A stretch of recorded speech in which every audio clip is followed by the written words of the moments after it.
میں نے بھی ان کا وہ پروگرام دیکھا تھا اینڈ آئی تھنک کہ انہوں نے بہت جلدی میں بہت اچھے جواب اور بڑے شارٹ ٹائم اسپین کافی اچھی طرح بھارت ورما سے ڈیل کیا تھا.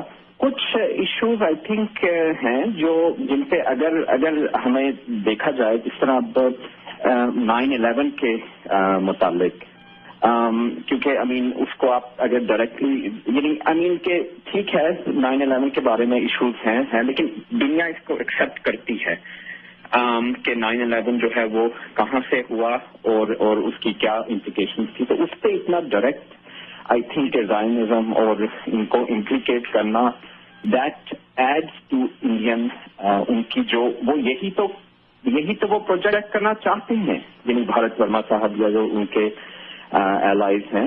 تو اگر ہم یہی پرسپشن دیں گے تو اس سے ان کا کیس اور زیادہ اسٹرانگ ہوتا ہے. تو ہمیں جی ایاز لیٹ ہم ریسپونڈ دین پھر پوچھیں. جی ضرور.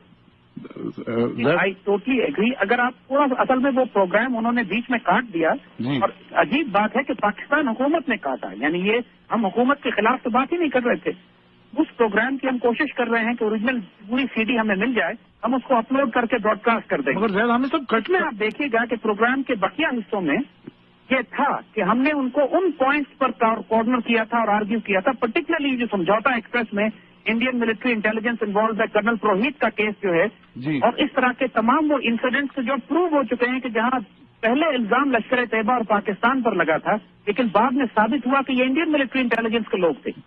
تو ان ساری باتوں پر وہ نہیں آتے ہیں. ان کا ویک لنک یہی ہے اگر آپ ان سے کبھی آرگومنٹ کریں بات کریں تو ان کو بار بار کرنل پروہیت اور سمجھوتا ایکسپریس کے کیس پر لے کر آئیں. یہ ان کی ویک لنک ہے اس پر یہ نہیں بات کرتے. اور ملگاؤں بلاسٹ دونوں جی اور یہ ملگنان بات جو ہے ان پر یہ کبھی بات نہیں کریں گے.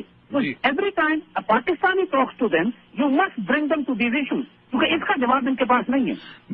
بہرحال بات دراصل یہ ہے کہ یہ کوئی ایسی چیز نہیں ہے کہ ہم کوئی اس انداز میں گفتگو کر رہے ہیں یا کوئی جب انڈین سے بھی بات ہوتی ہے کہ کون اس بحث میں جیتتا ہے بلکہ بات یہ ہے کہ سچائی کیا ہے. انسانیت کے اوپر ایک بہت بڑا کلنک ہے کہ اس طرح کے جو لوگ مر رہے ہیں جو جانیں ضائع ہو رہی ہیں. تو اگر کوئی ایسی سازش ہے کہ جس میں لوگ اپنے ہی لوگوں کو مار رہے ہوں یا کوئی ایسی سازش ہے جس میں بڑی طاقتیں انوالو ہوں تو ان سازشوں پر سے کا پردہ جو ہے چاک ہونا چاہیے. یہی ہماری خواہش. خرم آپ کہاں سے بات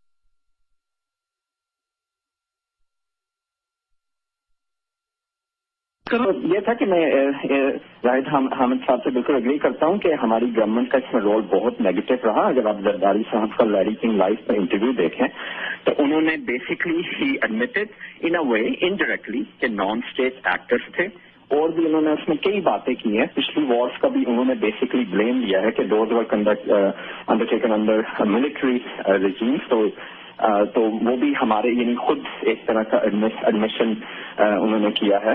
اور بھی کچھ نیگیٹو باتیں حقانی صاحب کا آپ دیکھیں تو ایک یہ کیس بلڈ کرنے کی ضرورت تھی. طلعت صاحب اور ہمارے ادر جرنلسٹ نے یہ کیس ایک طرح کی ڈاؤٹ کریٹ کیا تھا بیکاز آف جو پہلے ہوا ہے سمجھوتا ایکسپریس کا ہمارے اوپر ذمہ داری آئی تھی اس کی. اور ایاز میں معذرت چاہتا ہوں بیکاز یہ جو ٹائم ریسٹرینٹ ہے کیونکہ میں زید حامد صاحب سے زیادہ بات کرنا چاہتا ہوں پاکستان سے. لیٹ نائٹ ہے آپ ٹورانٹو میں دن ہی ہے آپ کے پاس. Let me talk to him then we'll talk to you later. Okay بڑی میں معافی چاہتا ہوں. جی زید حامد صاحب ہیلو. جی میں سن رہا ہوں. اب صورتحال جو بھی ہے جس طرح کی بھی ہے اور جو ایک مایوسی کی کیفیت ہے اور لوگ پریشان ہیں یہ جو ایک کیفیت اب پیدا ہوئی مثال کے طور پر جو جماعت الدعوہ کے جتنے سینٹرز بند ہوئے ہیں اس میں بہت سارے ایسے بھی تھے ہیں کہ جو انسانی خدمات کر رہے تھے غریب لوگوں کی مدد کر رہے تھے اور مدرسے بھی تھے. اس مدرسوں کے علاوہ لائک ہاسپٹلز اور دوسرے ویلفیئر کی جو پروجیکٹس تھے اور ان کی وجہ سے میرا خیال بہت سے دوسرے پروجیکٹس پہ بھی اثر پڑا ہوگا. تو آپ کی اس پہ نظر ہے کہ جو نقصان پاکستان میں اس قسم کی جو انٹرنیشنل آپ اس کو سازش کہیں انٹرنیشنل آپ اس کا پریشر کہیں اس کی وجہ سے پاکستان پہ ہو رہا ہے. جی اس کا تو بہت زیادہ نقصان ہمیں ہوا ہے کہ دیکھیے اگر آپ ریلیف ایجنسیز کو ریلیف سروسز کو بند کر دیں کیونکہ ہمارے ملک میں تو سارا ریلیف کا کام پرائیویٹلی ہوتا ہے. چاہے عبدالستار ایدی کریں یا جماعت الدعوہ کریں یا الخدمت والے کریں یا چھپا ایمبولینس والے کریں، اس طرح کے تو پورے پاکستان میں